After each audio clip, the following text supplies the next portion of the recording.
dangerous ground because of two things. Number one, often it's pointed out that the Spirit is overemphasized, and it becomes so subjective that I have this Spirit, and things happen like, well, the Spirit has led me to, and all kinds of stuff, subjective experience that people have.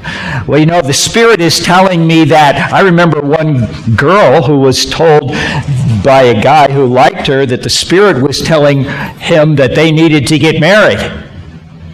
This is a very subjective thing. She was unaware of this, and of course, until he brought it up to her. But if the Spirit says it, what can she do? Right?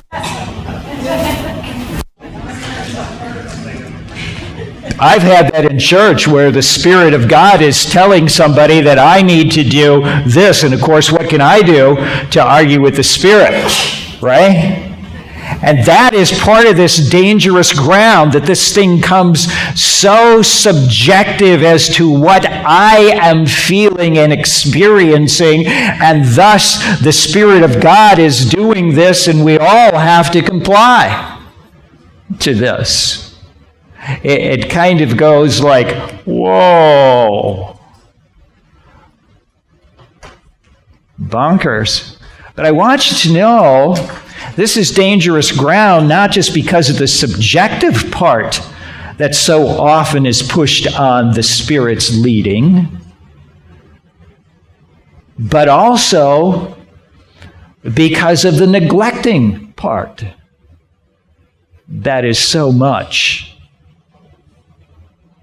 present with some believers.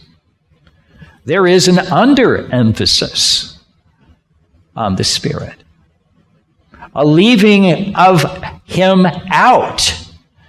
And it moves you from the drama of life with God to the facts. These are the facts, these are the facts, these are the facts, the cold, hard facts. Well, I want you to know that the manifestation of the Spirit is a real thing in our lives and from our lives to other people. As this talks about, there are certain things that the Spirit produces.